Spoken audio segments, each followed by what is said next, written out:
Ready to roll. This is Lloyd Lobo with Boast Capital, and with me we have BJ Lackland, CEO of Leiter Capital, and today we're going to talk about two ways you can skip a VC round with alternative funding. So we'll jump right in, and if you have any questions, type them in the chat window. But BJ, take it away. Yeah, thanks, Lloyd. And listen, thanks everyone for being here again. Thanks for the sticking with us through some of the technical issues we had here. It's a pleasure to be with you all today and to present this. It's frankly, helping companies skip a VC round is a huge part of what we do here at Leiter Capital and providing alternative funding to companies. So it's a pleasure to be with Lloyd and all of you on this topic.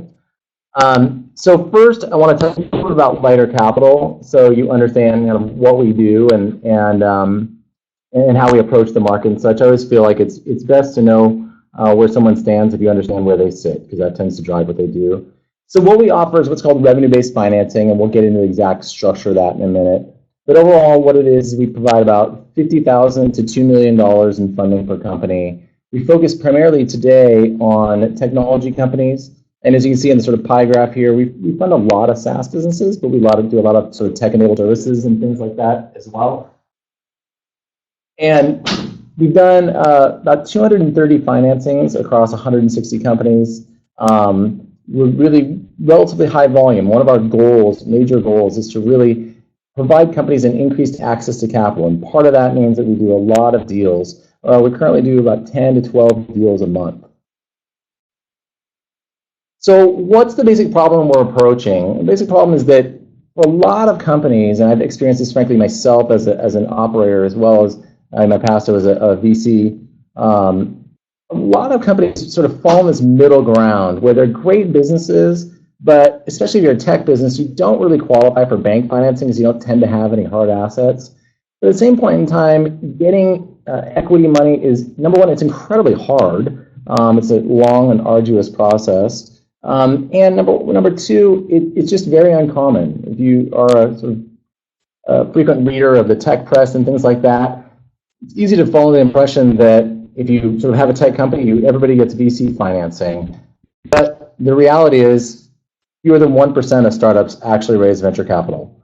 Most startups fund themselves either from the founder funding it, or credit cards, or family and friends, or angel investors. That's really where most startups actually make their money, and some studies show that actually a lot of startups founders make more money when they don't have VC.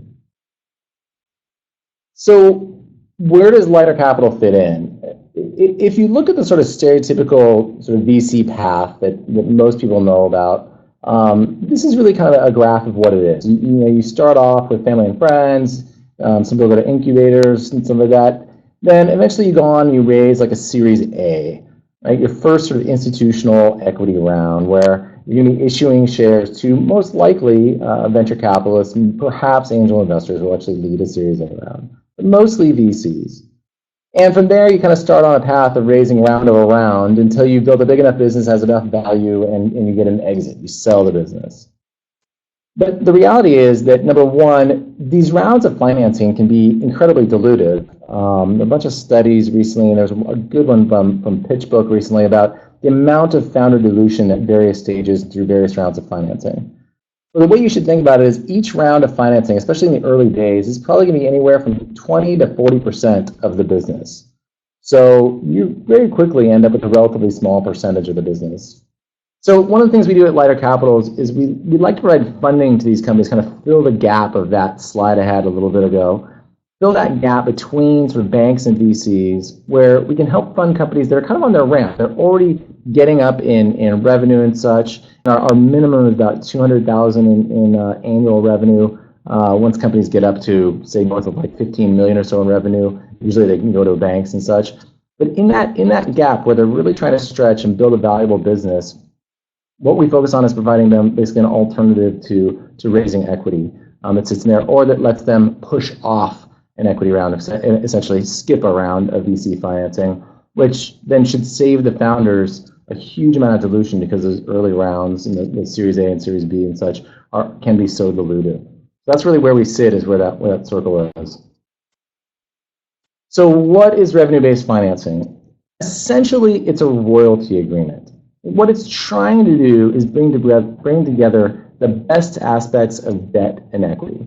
Now, for a founder, the best aspect of debt is that it's non-dilutive. The best aspect of equity is that you've got a partner that is aligned towards growth with you. Your capital provider wants you to grow, and you want to grow the business. Debt classically is worried about getting their money and their payment each month, and equity, of course, needs like an exit and such as well. So there's good and bad sides of debt and equity. We're trying to marry the two together to get the best of both worlds. So it's structured like a royalty agreement. And what that means, I'll give a quick example. If we give a company, let's say, $500,000, they'll then pay us a set percentage of their revenue each month until they've paid us a set multiple of that $500,000. So let's say it's $500,000. They maybe pay us 5% of their revenue until they've paid us a total of $750,000. And that we'd expect to take something like 3 to 5 years. So it's meant to be long-term capital that is you can go and invest in a business with, and you're going to pay slowly over time. And then the faster you grow your business, the faster you pay Leiter capital back, and the higher our IRR. So we, by our very nature, try to do everything we can to help you grow your business faster. Because number one, we think it's the right thing to do to help the companies we fund. Number two, we actually have a direct financial interest. We're aligned with you towards that growth. And quite frankly, there are a number of firms that do revenue-based financing. I think that we're by far the most high volume. We use a lot of technology to do that and to try and make the process lighter on the entrepreneurs. That's the origins of the name. But there are other firms that are doing this and looking at other alternatives as well. So, like I said, some of the benefits of revenue-based financing is no dilution at all, no warrants and such. Also, no personal guarantees. One of the things you get with it frequently is you have a personal guarantee. That means you're putting up your personal assets as collateral on a loan, and theoretically you could lose your home or things like that if the business doesn't work out. We also do follow-on funding, meaning if we provide a company, let's say, the very first time we fund them, we provide them $200K. We may then do a follow-on funding in 3 months or 6 months or a year down the road. That's another $200K and another $200K. We've done 5 rounds for some companies, and we really frequently do at least 2 rounds for companies. Just sort of continue to sort of power them as they grow and as they need more capital. The initial time we fund a company, it's usually a couple weeks, usually 2 to 4 weeks, 5 weeks. Do a follow-on funding is much faster. So we already know the company, we already know what's going on. We can see the financials and structure of financing and get it funded really fast. So the way we like to partner with our companies that we fund is to say, hey, here's an initial amount of capital, go use it, grow, and just come back when you need more, so that we can continue to kind of help the company grow and power it along from that earlier stage, like I said, where it might be doing 200,000 or $1 million or 2 million or 3 million in revenue, all the way up to like 10 million or so in revenue. And then a flexible payback option. Since we're getting paid a percentage of the revenue each month, it's by its very nature, the companies are only paying us a big payment each month when they get a lot of money in the prior month. So the solution here, really, since there's no equity dilution board seat, no personal guarantees. Oops, this is kind of a repeat. Apologize for that. So what are we really looking for? As you're out there looking at different sort of funding options, like when should you think of Leiter capital? Like I said, there's about 15K a month in revenue, sort of the lower end thresholds, about, like I said, about 200,000 annual revenue, up to about $1 million a month or so in revenue, really to where we sit. You need a minimum of 6 months of revenue history. We really like to see recurring revenue customers. Like I said, we really fund a lot of SaaS businesses for that very, very fact. And for today, we only fund companies that are based in the U.S. or at least U.S. focused. So we have some customers of ours that are based overseas, but they have very significant operations or customers, things like that in the U.S. So we'll definitely look at funding that U.S. subsidiary. If the companies are headquartered outside the U.S., it makes it a little bit trickier, but often we can get that done. We also want to see that companies are not losing a ton of money. So we can say sort of on the path to break even or profitability. We really want to know that if the companies raise no further funds from anyone else, that they'll be able to survive and hopefully thrive, but at the very least survive and go. So that really our money is the last money the companies absolutely need. Now, a lot of companies raise additional angel money and VC money and such after they take money from us, but we really want to know that they don't have to do that. And the last thing is that we are really providing growth capital. So we want to see the funds go for growth. We don't pay out your co-founder if you guys are in an argument. We don't have our money go to pay them out and buy them out or anything like that. We really want to see the company primarily use the funds for growth. And the top uses of our capital are to hire salespeople, to do marketing initiatives, and to do some further product development, like hire some engineers. So 2 quick case studies. Map Anything is a company based in Charlotte, North Carolina. We first funded Map Anything in late 2012. We ended up doing 5 rounds of financing for them until they, all the way through the very beginning of 2015. And kind of just empowering as they go. When we started with them, they were doing about $1 million a year in revenue, and by the time we did the final funding, they were at a $5 million run rate, just cruising along, doing incredibly well. And they really honed in on this great mapping technology where they're really into geolocation. Then in late 2015, they decided to go and raise a round of financing from Graycroft, it's public, a top-tier VC fund in the U.S. And actually, they just recently gone out and raised a $30 million round of additional VC. And kind of interesting, the entrepreneur, who's a good friend, great guy, really at times went back and forth about whether he wanted to raise VC or not raise VC. It's kind of a tough decision, but having put it off, he put off an incredible amount of dilution that he would have suffered in the earlier days and got incredibly positive terms from VCs and such. So to this last point, he's really maintained control of his destiny in a way that he wouldn't have. It's tough sometimes early on. Everybody dreams of having a deep bank account full of lots of resources. But at the end of the day, you're going to end up being able to make more money if you can skip around, much like this guy did, or he sort of put it off. Another case, which is a little different than skip around, but is ones that we see about 50% of the time. So 50% of the companies we fund, we kind of view them as looking at our money as putting off raising VC. The other half we fund, or kind of we call VC never, which is sort of this example. It's a great company. Again, one we funded a long time ago. Totally bootstrapped. Founder funded the development early on. He's a single founder. Really built the business from the ground up, bolt by bolt. We provided some capital about 3 years ago. We've since done 2 more rounds of funding with them.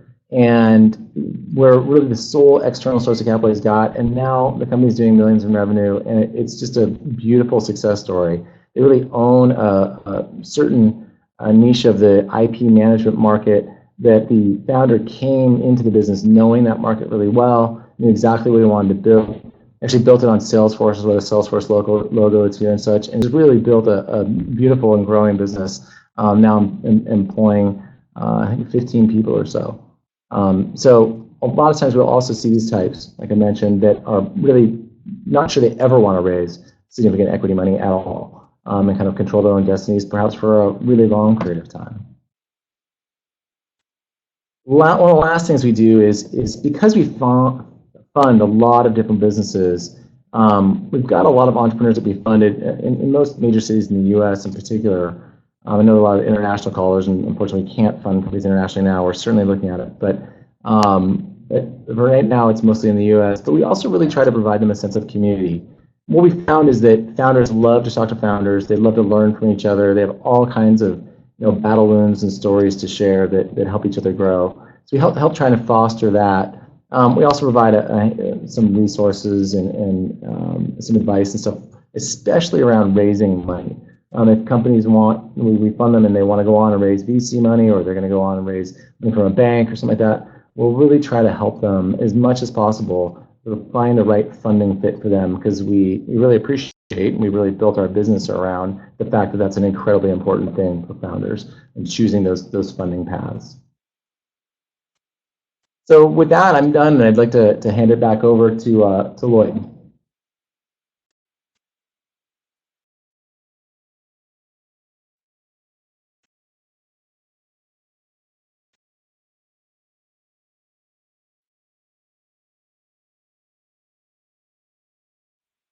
Thanks, BJ. That was excellent. And one of the things I tell almost every entrepreneur I talk to is before you raise money, get some revenue. That's the best way to fund your business. So, folks, I'm Lloyd with Boast Capital, and we help companies recover their R&D costs from the government, from the US and Canadian governments through different R&D tax credit programs. And this could be a huge injection of capital to your bottom line without giving up equity. We use a combination of in-house engineers, CPAs, and we have our own proprietary AI-driven software that we use to prepare and maximize these claims. Today, specifically, I'm going to talk about the other method to skip a VC round, and that is R&D tax credits. There's a lot of confusion around it, specifically the US R&D tax credit program, and essentially we get a lot of questions on this. About 9 out of 10 companies I talked to in the United States have not heard of the R&D tax credit program and how they could utilize it. So today we'll cover that, the R&D tax credit program, qualification criteria, and some do's and don'ts and how you can benefit from it.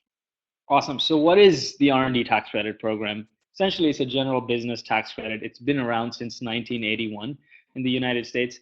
It was made permanent in 2015 by the Congress, and they also introduced some provisions that enable small businesses to take advantage of the R&D tax credit program. Prior to 2016 fiscal year, you could only use the credits to offset income taxes you owe, and most startups are not in a profitable position, and by the time you're profitable, you also have huge loss carry forward. So by the time you end up using the R&D tax credits, it ends up being 4 or 5 years. But now with the new changes, you get a direct impact to your bottom line. It's a direct cash benefit. So I'll cover those. So how can you use it? You can carry the credits back 1 year to offset income taxes owing. You can carry it forward 20 years to offset income taxes owing.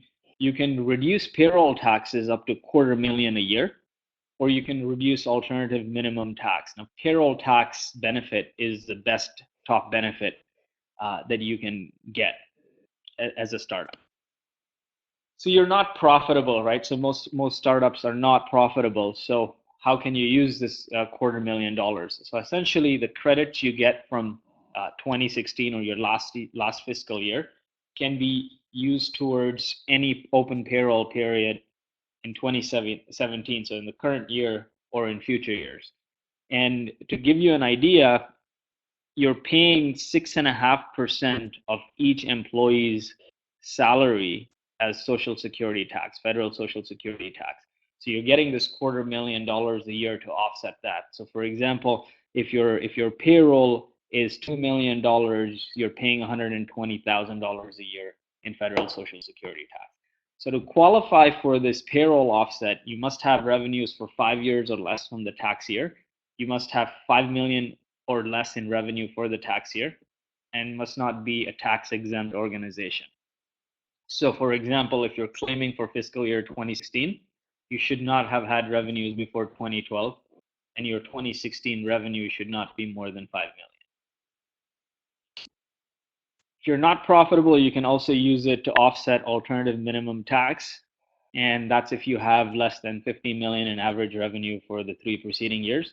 It's a complicated calculation, the AMT, so I would recommend talking to your accountant to figure out what your AMT is. So applicable industries, there's no set and dry as long as you're a cut and dry industry, as long as you're developing a new technology or improving an existing technology. You could be anywhere from a software company to biotech, and we have customers everywhere in between. So what can you claim? You can claim your US employee salaries, you can claim US subcontractor costs, and any materials consumed in R&D. And what materials consumed mean is essentially anything you use for prototyping that was destroyed or damaged or just exclusively used for R&D purposes. How much can you recover? So there's a number of calculations, and from the federal side, you could get 6% of your eligible R&D expenditures, or 14% of the half of the average R&D expenditures over the past 3 years. So if your expenditures over previous years are constant, you could get approximately 10% of the R&D credit. We find that the bulk of from over our customers, the bulk of them are getting around 10% from federal. So if you're $1 million in R&D spend, you're getting 100,000 that you can offset Social Security taxes on. And then from the state, you get a different credit as well. Each state is different. Washington State does not have a state credit. California is 15% of the half of your average R&D expenditures. Arizona is 25%, and a good portion of that is refundable. It's just not a credit. So it ends up being really, really beneficial. So how do I qualify? So there's four main criteria to qualify. The first one is you're developing a new or improving an existing technology. The second one is you face technological uncertainty. So en route to building this new or improving this existing technology, you face technological hurdles or uncertainties that you couldn't solve by finding solutions in the public domain, or you couldn't find publicly available answers.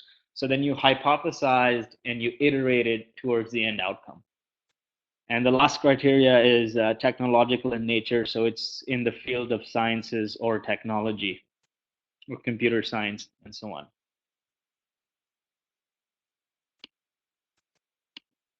So some questions to ask yourself if you qualify. So what was the major uncertainty that you faced in your projects over the year?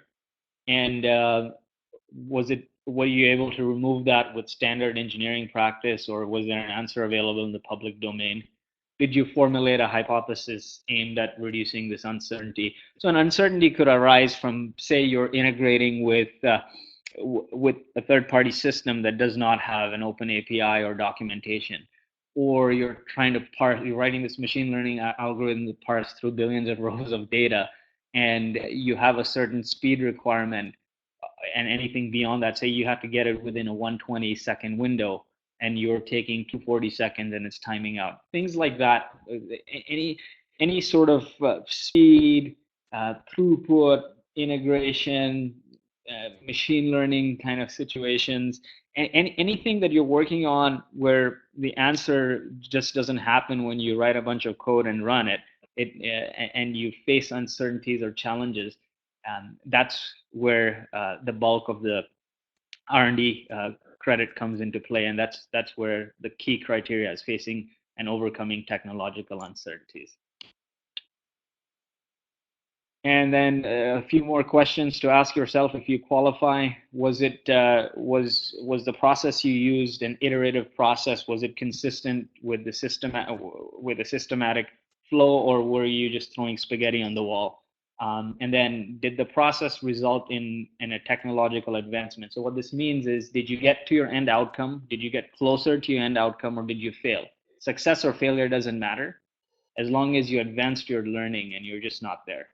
And the last criteria is, did you record the hypothesis and keep results as you progress? So this could be your Jira, your GitHub. Are you recording things in a project management system or somewhere? Are you keeping track of the projects you worked on and the issues you faced? So there's a quick case study here. Software startup with operations in California, 7 developers, 6 front end, 6 back end, 1 front end, and averaging around $150,000 per year in salaries. 80% of their time was focused on R&D, or rather overcoming technological uncertainty. It's a pre-commercial company. They don't have revenues. All they're doing essentially is R&D. From deeper analysis, we found that the front end was essentially doing graphic design, which typically does not qualify. So they had around $840,000 of expenditures, and they got approximately $50K from federal and $63K from California. And this could have been higher if they had consistent spend. It could have been 122,000 between federal and state. So when do you need to claim? So the deadline to claim depends on the type of corporation you are. For S Corps, it's March 15th. For C Corps, it's April 15th. However, For the purposes of the payroll offset, this credit needs to be filed, elected, and claimed on the original tax return. You can't say, oh, I didn't file the R&D claim, so next year I'll amend the 2016 return. You can't. You can do that and get the credits, but you won't be able to use it towards payroll offset. And so what I recommend is, we're getting close to April 15th. Most of the venture-backed companies are C Corps, so I would recommend asking your accountant to file a 6-month extension, because when you file an extension on your taxes, your R&D credits deadline gets extended by 6 months as well, and this because it could be a huge amount of money to your bottom line. So last few slides here, what kind of documentation is needed? Essentially, document work that was documented as it was completed, like I talked about, things that you have in your sprint planning docs, in your Jira issue tickets, things like notebooks that are dated, emails, all of that qualify as supporting, and you need this in the event of an R&D audit by the IRS, because if the IRS does an audit, they'll likely send a PhD in computer science, and they want to check that what you're claiming is not vaporware, and so you want to show them documentation of the work you did, the challenges you faced, and what was done to overcome those technological challenges.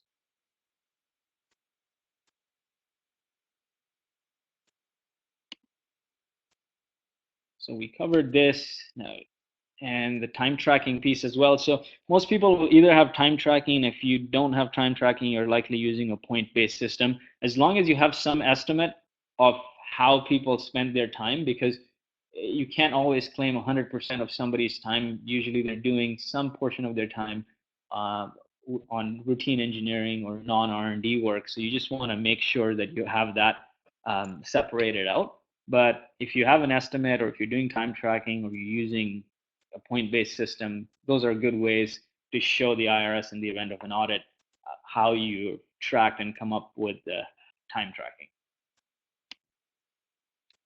We talked about the IRS audit. There's different kinds of audits. It's not a tax audit, but it's either going to be a technical audit of the work you've done, or a financial audit asking for justification on the hours of employees' salaries claimed, or both technical and financial. So some do's here is pay yourself and your staff, obviously, document and track activities. This is the obvious one, incorporate your company. The last thing I'll touch on a little bit, most startups, or rather many startups I've talked to, use a PEO, so certify a professional employment organization, wherein if you're using a PEO, they handle your payroll and your benefits and so on. Now, on your W-2s, the PEO will be listed as the employer on your company, which is great. Per the law, you can get these R&D tax credits, but you need to check with your PEO, how are they going to do the payroll offset? Because the payroll taxes are paid by your PEO, for example, by TriNet, if TriNet's listed as an employer on your W-2. And so when you do that, TriNet's paying the payroll taxes. So you want to make sure you have a conversation with them that they need to do the payroll offset and write you back a check for the R&D tax credits received. And some don'ts here: don't underestimate the importance of documentation, because you don't want the IRS to go on a fishing expedition on an R&D audit. Don't focus on the business opportunity, always focus on the technology. And the last thing is, don't leave your R&D claims until the last minute. I mean, it could be a significant portion. $250,000, up to $250,000 is a lot. I see most startups or most businesses are no more than 10% net profit, and so $250,000 back from the IRS to your bottom line in the year is approximately $2.5 million in sales. So don't leave it till the last minute. You almost always can't remember everything right before the claim. So if you work on it quarterly to see, hey, let's review what challenges we faced, what were the technological uncertainties, and so on, it's worthwhile. So with that, just a little bit more about Boast. As I said, we have over 300 customers we work with between the United States and Canada. Our offices are in San Francisco, Vancouver, and Calgary. And we use a combination of engineers, accountants, and our own software to prepare and maximize these claims. And the way we work is we handle your entire claim from end to end. We do the technical and financial justification. We provide it to the IRS. the IRS audits you, we defend you in the audit, and once you get your R&D credits and are able to use it, we invoice you. We take a percentage of that claim, so you don't pay anything up front, and it ends up being a win-win. And that was the end of my presentation. So let's jump into questions. If you have any questions, either for BJ or myself, just type them in the chat window. And I'm going to moderate some questions for that came through the chat.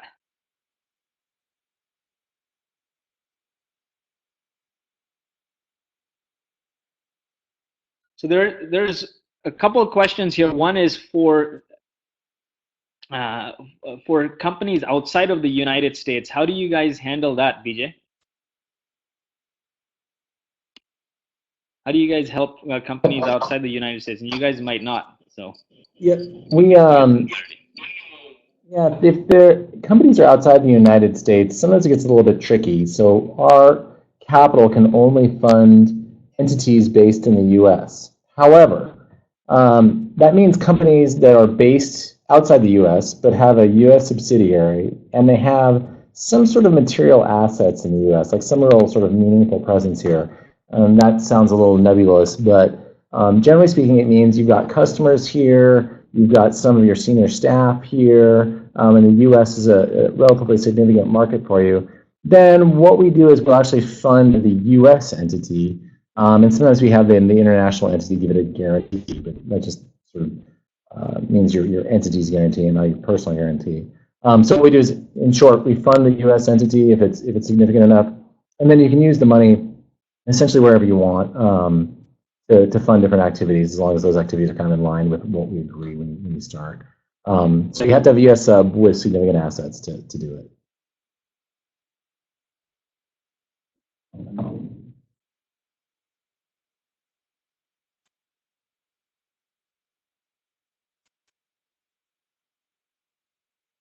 Let's see, what else do we have here for questions? Find here. So one person had a question earlier, do we take a board seat? I think it probably can respond for both Lloyd and me. I doubt they do. We certainly don't take a board seat. We tend to be a lot more hands-off with the companies that we fund. We really want the companies to control their own destinies and remain in control of the day-to-day operations of the business. So we don't take any board seats. We're here to help if you want help, but we don't really want to look over your shoulder. Sounds good. And BJ, there's a few questions that were asked around the MRR. Now, I know you guys work with companies earlier and later stage. So what is that ideal for you? When's the best time to talk to Leiter Capital? Yeah, when the company has at least 15K in MRR, that's the minimum threshold. On average, the companies have about 2 million in revenue, total revenue. That doesn't all have to be recurring revenue, but that's about the average. Now, it really depends. The key thing for entrepreneurs to know when getting money from Leiter Capital with that is we can provide 4 months worth of revenue. That's the maximum amount of capital. So if you're doing 100 grand a month in revenue, the maximum we can give you is 400 grand. Now, obviously, as the company grows, then that amount goes up and up and up, all the way up to 2 million when you hit like 6 million in revenue. But that's where the max is, about 1/3 of the annual revenue. Sounds good. There are a number of questions on the R&D credit side. So if you're using subcontractors, yes, you can claim subcontractors. The amount provided there in the United States, you can't claim offshore subcontractors or any R&D done outside of the United States. And if you're using the Canadian R&D tax program, which is SR&ED, the same thing applies there. Similar criteria, they have to be in Canada. You can claim offshore, but for assuming your subcontractors are in the United States, you can claim that. The only thing is you can't claim the whole amount. You can only take 65% of their time of their invoice amount. And we had a number of there's a couple other questions around our fees, and essentially our fees range it can be as low as 10% and it can be as high as 20%. So I don't want to throw out an amount. It all depends on how much you get back, and the complexity around your claim and so on. So the best thing would be to send me an email and we can schedule a time to chat. And based on a 15-20 minute conversation, I can tell you exactly how much you could get back. So Stephanie asks for revenue-based funding. What is the typical application process?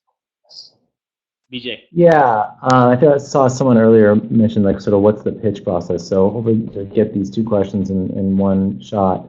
Our typical process really is actually a combination of online work. So we're highly, highly tech enabled, along with a series of phone calls. Typically, like I said earlier, sends from 2 to 4 weeks, sometimes like 6 weeks or so.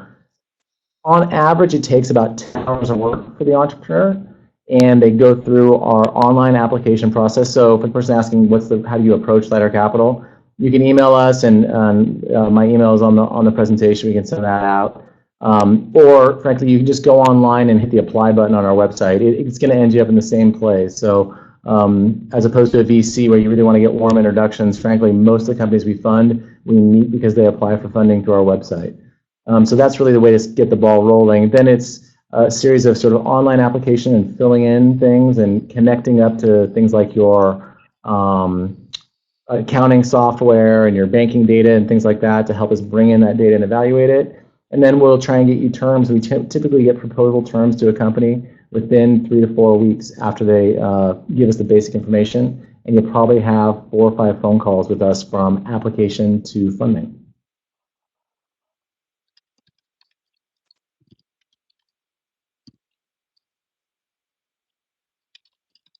Awesome. Let me comb through if there are some other questions here. But BJ, feel free to take any of them that you might have missed. I saw 1 or 2 in here asking about if there were people that had filed their taxes already or were in the process of filing, could they still take advantage of credits? Yeah, so if you're in the process of filing your taxes, just hold on. I would recommend filing an extension on your taxes because it applies to the R&D tax credit as well, and that'll help you significantly because the deadline to apply is April 15th if you're a C Corp with a December year end. So you don't want to send those taxes in without the R&D claim. So yeah, you can, but it's tight, and so I would recommend filing an extension. Sounds good. What is your typical multiple that you want to see back on your funding? So this is for BJ. You mentioned earlier an example of 500,000 loan with a 750K payback. Did I hear that correctly? Yeah, it depends on how it's targeted. We target our fundings to be paid back over a 3, 4, or 5 year period usually, and those will have different multiples or different sort of pros and cons to longer and shorter. Overall, the multiple for a shorter term deal, like a 3 year deal, is going to be somewhere between like 1.4 to 1.5 times our money. So that 500K, like you're mentioning, would be somewhere around 700K to 750K in total repayment. Or on the longer term, like the 5 year type of deals, it typically is more like 1.75 to 1.9K times.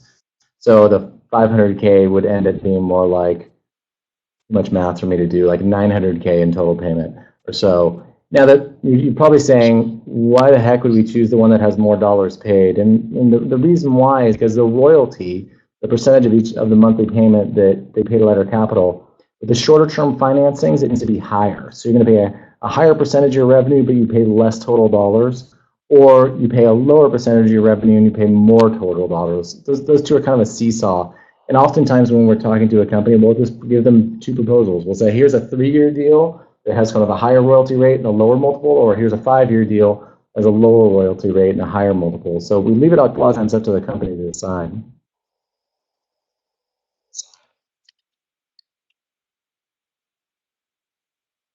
Sounds good. Sounds good. Awesome. And a whole bunch of questions around, can you send the deck? Can you send the recordings? So we'll compile the decks and we'll reach out and send you the decks as well. We'll do a recap of this conversation and post it on a blog. along with the recording of the slides. We'll take one final question in the next 30 seconds, and if there are none, then we'll wrap up right here. Looks like a couple of folks are typing away, so let's take these. Yeah.